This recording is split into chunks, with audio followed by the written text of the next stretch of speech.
오늘 성경 말씀은 룻기 4장 13절부터 22절까지의 말씀입니다.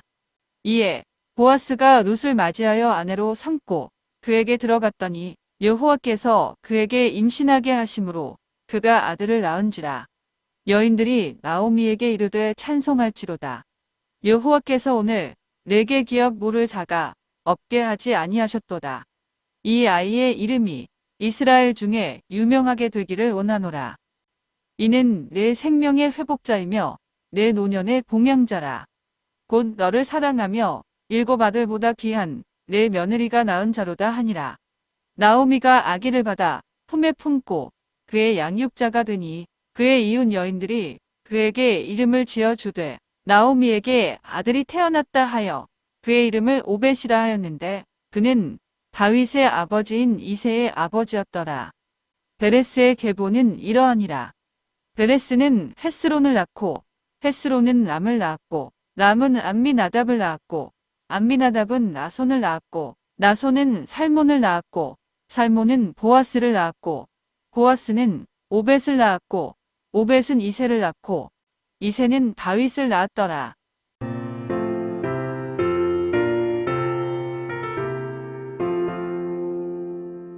천사들의 노래가 하늘에서 들리니 산과 들이 기뻐서 메아리 쳐 울린다.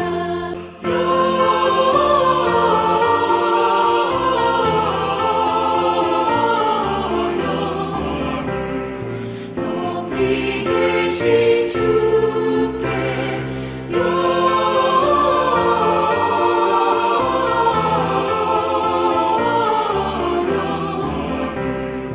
높이 계신 주님께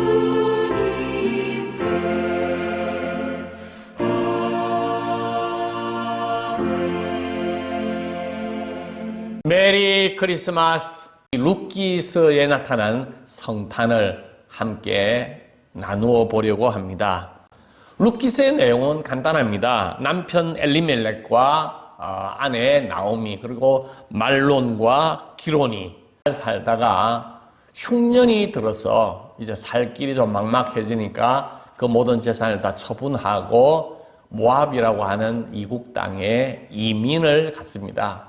이민을 가서 만 10년 만에 남편 엘리멜렉이 죽고 아들 말론과 기론이 죽고 나오미와 2 며느리만 남았습니다.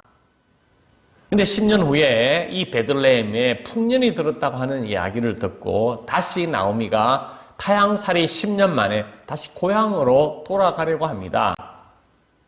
어린 2 며느리는 친정으로 다 돌아가라. 나는 내 혼자 베들레헴에 가겠다 하니까 룻이 아닙니다. 나는 어머니와 함께 가겠습니다. 어머니, 시어머니를 복양하다가 보아스라고 하는 사람을 만나서 결혼을 하게 되고 그 결혼을 통해서 아기를 낳았는데 아기 오벳이라고 하는 아기를 낳았는데 그 오벳이 다윗의 조상이 되고 예수 그리스도의 조상이 된다 하는 게 룻기의 내용입니다. 아무리 보아도 성탄과 아무런 관계가 없는 것 같지만 이 이야기의 무대가 되는 곳이 바로 베들레헴입니다. 예수님이 탄생하신 이 베들레헴이고 이 베들레헴을 통해서 예수 그리스도가 1100년 후에 탄생할 것을 예고하시는 하나님의 계획하심을 우리에게 보여주는 장면이기도 합니다. 이 이야기는 성탄을 통해서 우리에게 보이지 않는 아주 미묘한 교훈을 우리에게 보여주고 있습니다. 첫째는 하나님께서는 우리 한 사람 한 사람 치밀한 계획을 가지고 계신다 하는 사실을 보여주고 있습니다. 룻기의 내용은 한 가정사예요. 한 가정이 잘 나가다가 이민 가서 실패해서 돌아와서 비참하게 살다가 다시 며느리가 재혼을 해서 아들을 하나 낳고 그 아들이 많은 사람들로부터 생기를 되찾고 회복을 되찾는 그런 기쁨을 누렸다 하는 가정의 이야기지만 그 룻기가 성경에 들어간 유일한 이유는 예수 그리스도의 족보가 기록되어져 있고 예수 그리스도의 족보가 거기로부터 이어서 나간다고 하는 것을 보여주고 있기 때문에 룻기서가 성경에 기록된 것입니다. 특히 이스라엘 백성들은 이스라엘 백성들이 아닌 유대인 사람이 아닌 다른 어떤 사람들을 이방 사람으로 생각해서 자신들보다 한 단계 낮은 사람으로 취급을 하고 하나님의 사랑에서 배제되어져 있는 사람으로 그들이 생각하고 있었습니다. 당시에 사사시대에는 그런 생각이 훨씬 더 많이 있었음에도 불구하고 룻기서는 하나님께서 이방 사람들에게도 역사하신다고 하는 것을 보여주고 있고 이스라엘 백성들이 이방인이라고 멸시하고 천대하는 그 이방인 속에서 역사하시는 하나님의 섬세한 계획을 룻기서를 통하여 보여주고 있다고 하는 것입니다. 예수님께서 태어나실 가문 룻기서를 통하여 우리에게 보여주고 있습니다. 예수님의 태어날 그 가문의 가장 중요한 역할을 하는 한 인물이 바로 룻이라고 하는 인물입니다. 이새의 할머니가 되고 다윗의 정조 할머니가 되는 여인이기 때문에 그렇습니다. 그 다윗의 혈통을 통하여 예수 그리스도가 이 땅에 태어난다고 하는 사실입니다. 조금이라도 빗나갔으면 어쩌면 갈릴리 나사렛에서 태어날 수도 있었는데 베들레헴에 태어난 하나님의 그 계획은 1100년 전, 700년 전 하나님의 그 예언하심이 700년 후에도 그대로 이루어지고 있음을 보여주고 있고 하나님의 약속이 성취되어져 나가는 것을 보여주고 있습니다. 400년 전, 예수님 탄생 400년 전 마지막 선지자 말라기서는 이렇게 이야기합니다. 내 이름을 경외하는 너에게 공의로운 해가 떠올라서 치료하는 광선을 비출 것이라고 예언했습니다. 바로 치료하는 광선, 공의로운 해, 이게 바로 예수 그리스도를 상징하는 것입니다. 끊임없이 하나님께서 예언자들을 통하여 보내주겠다고 약속하신 그 예수 그리스도가 2000년 전 이 땅에 베들레헴에 태어나신 것입니다. 그날이 바로 오늘인 것입니다. 하나님께서는 우리 모두를 위해서 한 사람 한 사람 치밀한 계획 속에서 우리를 인도하시고 우리를 끊임없이 하나님의 섭리 가운데 일구어 나가신다고 하는 사건을 우리에게 보여주고 있습니다. 둘째는 낮고 천한 부족한 우리에게도 귀하게 쓰임을 받을 수 있다고 하는 사실을 보여주고 있습니다. 룻은 유대인이 아니라 이방 여인 모압 여자입니다. 모압은 이방 민족으로도 그 기원이 성경에 그렇게 썩 좋지 않습니다. 소돔 땅이 심판을 받아 멸망당하고 롯과 그 두 딸만이 살아남았습니다. 우리 두 딸이 이렇게 이야기합니다. 우리가 후손을 이어나가야 할 터인데 남자가 없는데 우리가 어떻게 하겠냐? 아버지에게 술을 마시게 하고 아버지와 동침을 하자. 그렇게 해서 큰 딸이 낳은 아들이 모압 자손의 조상이 되었고 작은 딸이 낳은 아들이 암몬 자손의 조상이 된 것입니다. 이 사람들은 자식을 신에게 바치는, 그모스 신에게 바치는 그런 우상을 섬기고 있었던 이방 민족이었습니다. 성경에는 모압 사람들을 예언자들로부터 심한 책망과 저주를 들어야만 했습니다. 이사야는 모압이 하룻밤에 망하여 황폐하게 질 것이다. 예레미야는 모압이 패하여 수치를 받을 것이다. 스바냐는 모압이 소돔같이 될 것이라고 끊임없이 저주와 책망을 들어야만 했던 민족이었습니다. 이와 같은 이방인 중에 이방인인 모압의 여인인 룻이 예수님의 족보에 들어가게 되고 예수님의 조상이 된다고 하는 사실입니다. 너무너무 놀라운 사건입니다. 우리는 이방인의 전도 그러면 사도 바울을 이야기를 합니다. 이방인의 전도자로 하나님 앞에 소명을 받아서 이방 사람들에게 복음을 전거한 사도 바울을 기억하지만 사도 바울이 이 땅에 나기 전 1100년 전에 하나님께서는 이방인의 전도 첫 시작을 룻을 통하여 우리에게 보여주고 있습니다. 또한 룻의 남편은 보아스입니다. 보아스도 어쩌면 반쪽 이방인, 요즘으로 이야기하면 혼혈인인 것입니다. 보아스의 아버지는 이스라엘 사람 살몬입니다. 성경 본문에 오늘 본문의 21절에 보면 살몬은 보아스를 낳았고 그렇게 기록되어져 있습니다. 근데 보아스의 어머니가 누구냐? 바로 기생 라합이라고 하는 것입니다. 마태복음 1장 9절에 보면 살몬은 라합에게서 보아스를 낳고 라고 기록되어져 있습니다. 라합은 우리가 잘 알고 있는 여리고성의 기생이었던 그 여인이었습니다. 가나안 여인이고 기생과 같은 그런 어떤 여인이었는데 그 기생의 아들이 바로 보아스라고 하는 것입니다.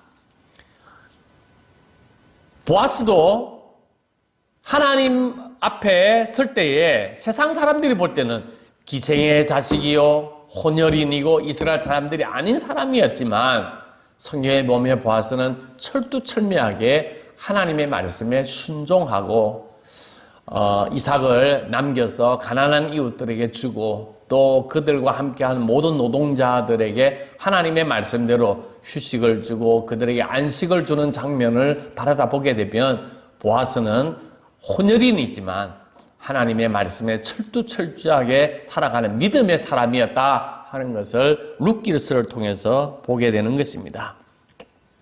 룻과 보아스 또 기생 라합도 예수님의 족보에 들어가서 그 이름이 보석과 같이 빛나고 있다고 하는 사실입니다.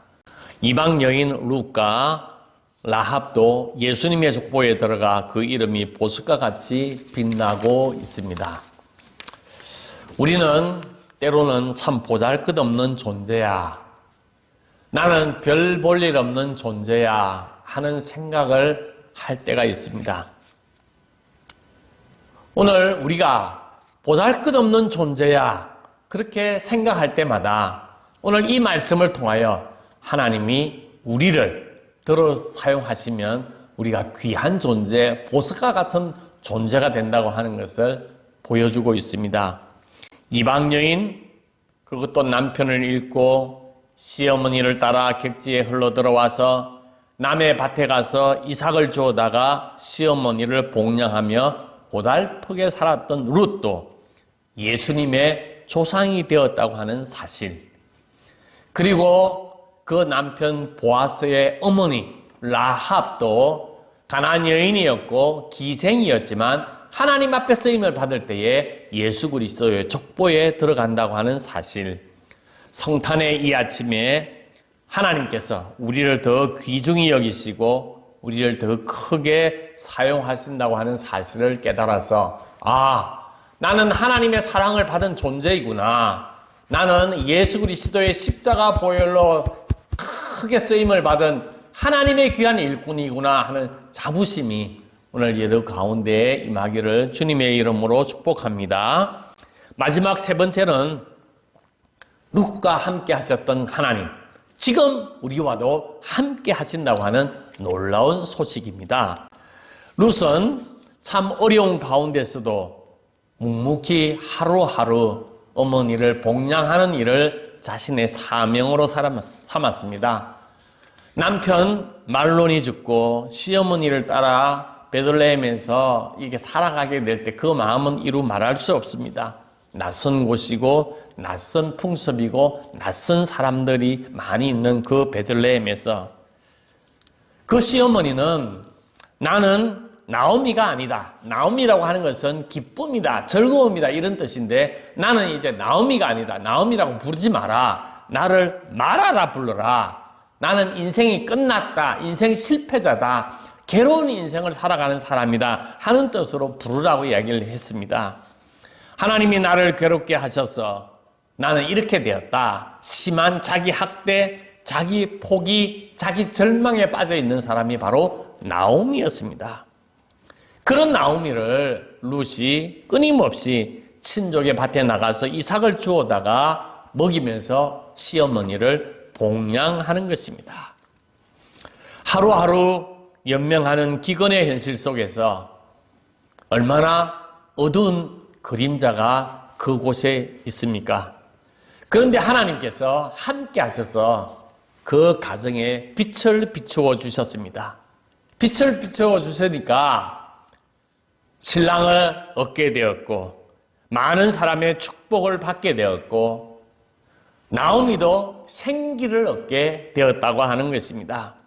베들레헴의 모든 백성과 장로들이 이렇게 축복합니다.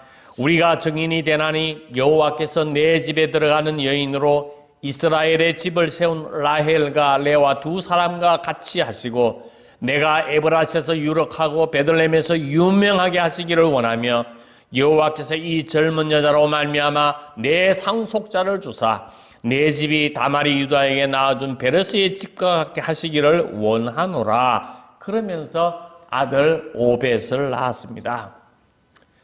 마을 사람들이 이야기를 하기를 룻은 7 아들보다 더 귀한 며느리라고 칭찬을 했습니다. 나오미가 룻을 통하여 그 손자 오벳을 통하여 생기를 얻어서 다시 회복해서 하나님의 사람으로 돌아오는 놀라운 생명의 역사를 우리에게 보여주고 있습니다.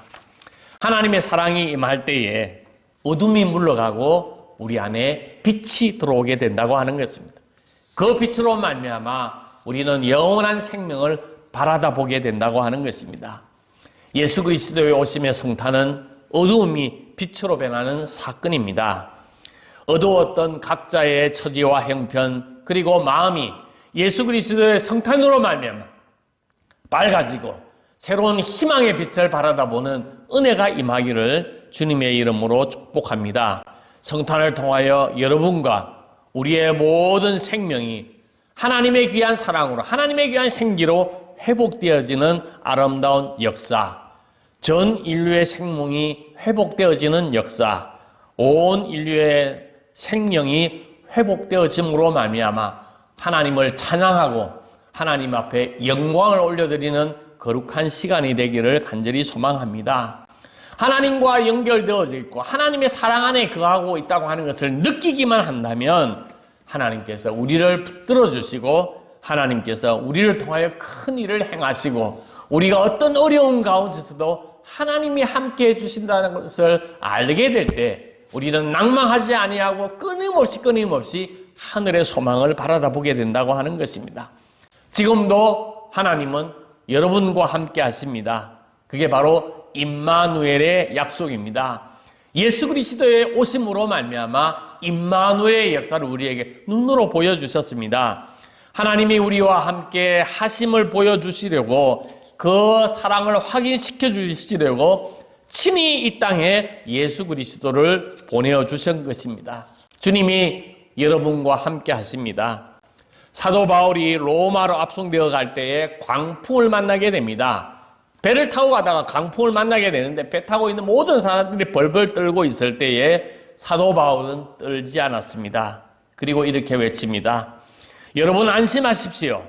하나님이 나와 함께 하신다고 약속하셨으니 나는 그 약속을 믿습니다.